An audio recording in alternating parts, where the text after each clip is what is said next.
여러분, 돈이 많아지면 인생이 어떻게 달라질까요? 사람들은 흔히 집, 차, 여행 같은 눈에 보이는 변화를 떠올립니다. 하지만 실제로 더 중요한 건 사람의 생각과 마음가짐, 그리고 인생 철학의 변화입니다. 돈이 늘어날수록 삶을 보는 눈이 바뀝니다. 1천만 원일 때와 100억 원일 때 같은 하루를 살아도 마음이 느끼는 무게와 시야가 전혀 달라집니다. 오늘은 재산이 1,000만 원, 1억 원, 5억 원, 10억 원, 50억 원, 그리고 100억 원까지 커질 때 사람이 어떻게 달라지고 어떤 심리적 성장을 하며 어떤 철학을 가지게 되는지를 단계별로 풀어드리겠습니다. 1천만 원, 불안 속의 생존. 재산이 1천만 원일 때 사람의 사고는 생존에만 집중됩니다. 이번 달 월세는 어떻게 내지? 갑자기 아프면 병원비는? 이런 현실적인 고민이 머릿속을 가득 채웁니다.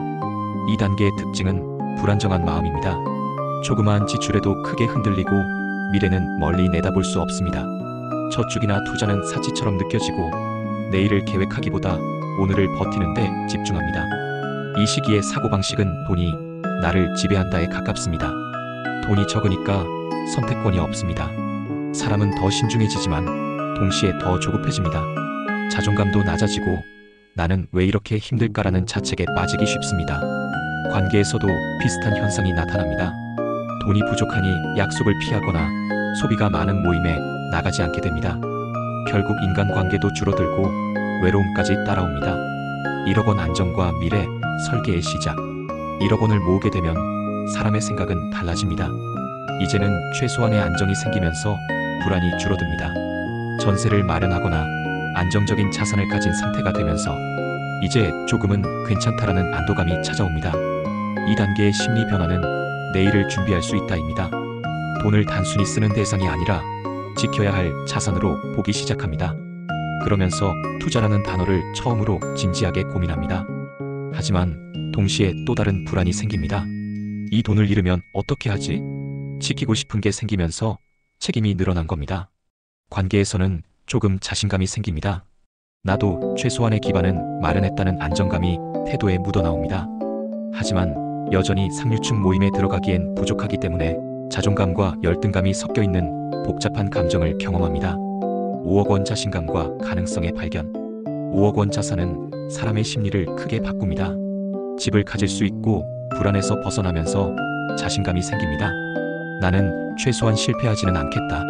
이런 심리가 생기면서 사람은 도전을 더 과감히 할 수 있게 됩니다. 2단계의 사고방식은 가능성을 향합니다. 투자에 눈을 돌리고 부업이나 새로운 사업 아이디어에도 관심을 가집니다. 돈을 잃을까 두려워하기보다 기회를 잡고 싶어하는 마음이 커집니다. 자존감은 확실히 달라집니다. 이전에는 돈 때문에 움츠러들던 사람이 이제는 사회적 대화에서 당당해집니다. 나도 이 정도는 해냈다는 자신감이 생기니까요. 관계에서도 변합니다. 비슷한 자산을 가진 사람들과 교류하면서 정보를 얻고 서로에게 자극을 주는 네트워크가 만들어집니다. 사람을 보는 눈도 달라집니다. 나에게 도움이 될 수 있는 사람인가? 라는 계산이 들어가기 시작합니다. 10억 원 선택의 자유와 철학의 출발. 10억 원을 가진 사람은 인생에서 큰 전환점을 맞습니다. 이제는 단순히 생존이나 안정을 넘어 삶의 선택지가 넓어지는 단계입니다. 아이의 교육, 가족의 건강, 집의 위치와 환경까지 더 나은 선택을 할 수 있습니다. 돈은 더 이상 단순히 필요해서 쓰는 게 아니라 삶을 설계하는 도구가 됩니다. 사고방식도 철학적으로 바뀝니다. 돈은 목적이 아니라 내가 원하는 삶을 만드는 수단이다. 이런 자각이 생깁니다. 이때부터는 자기만의 가치관이 생깁니다. 어떤 사람은 돈을 더 불리려 하고, 어떤 사람은 여유를 누리려 하고, 어떤 사람은 사회적 이미지를 신경 쓰기 시작합니다. 관계에서는 분명히 경계가 생깁니다. 10억 원 자산을 가진 사람은 돈이 없는 사람들의 고민을 이해하기 어렵고, 또한 더 많은 자산을 가진 사람들에게는 아직 부족해 보일 수 있습니다. 이 과정에서 인간관계의 폭은 좁아지지만 더 깊어지기도 합니다. 50억 원, 사회적 책임과 네트워크 의식. 재산이 50억 원쯤 되면 인생은 완전히 달라집니다. 단순히 생활 수준이 아니라 사회적 위치가 바뀌는 단계입니다. 사람의 사고방식은 개인에서 사회로 확장됩니다. 나는 어떤 사람들과 어울려야 할까? 내가 가진 이미지는 어떤 의미를 가질까? 이런 질문이 중요해집니다. 관계는 완전히 달라집니다. 비슷한 수준의 자산가들, 기업가, 투자자와 어울리게 되고 자연스럽게 상류층 네트워크에 들어갑니다. 돈이 사회적 신분과 연결되기 때문에 신뢰와 평판이 무엇보다 중요한 자산이 됩니다. 심리적으로는 여유와 동시에 무게가 따라옵니다. 이제 돈은 단순히 나만의 문제가 아니라 가문, 상속, 세금, 사회적 기여 같은 더 큰 문제와 연결됩니다.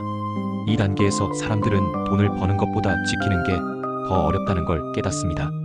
그래서 세무사, 회계사, 자산관리 전문가가 필요해지고 돈은 더 이상 혼자 관리할 수 없는 존재가 됩니다. 100억 원, 존재의 의미와 유산. 재산이 100억 원을 넘어서면 돈은 더 이상 고민거리가 아닙니다. 무엇을 사든 어디를 가든 돈이 삶을 제한하지 않습니다. 하지만 이 단계에서 가장 큰 변화는 철학적인 질문입니다.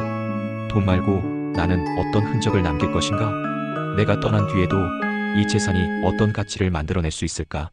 사람의 시야는 현재를 넘어 후대와 사회 전체로 확장됩니다. 단순히 소비나 투자에서 끝나는 게 아니라 재단을 세우거나 사회적 기여를 고민하는 단계에 이릅니다.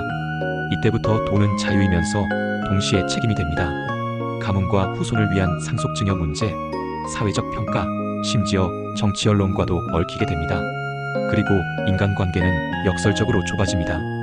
돈이 많을수록 진심으로 나를 대하는 사람을 찾기 어려워지기 때문입니다. 그래서 이 단계의 사람들은 오히려 더 큰 외로움을 경험하기도 합니다. 정리해보겠습니다. 1,000만 원, 불안 속 생존. 1억 원, 안정과 미래 설계. 5억 원, 자신감과 가능성. 10억 원, 선택의 자유와 철학의 출발. 50억 원, 사회적 책임과 네트워크. 100억 원, 존재의 의미와 유산. 돈이 늘어나면 분명히 삶은 달라집니다. 하지만 진짜 변화는 집이나 차가 아니라 마음의 무게와 생각의 깊이입니다.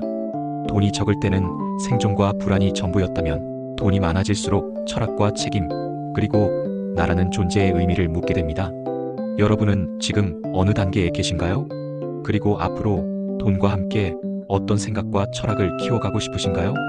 돈은 단순히 숫자가 아니라 인생을 바라보는 시야를 넓혀주는 힘이라는 걸 꼭 기억하시길 바랍니다.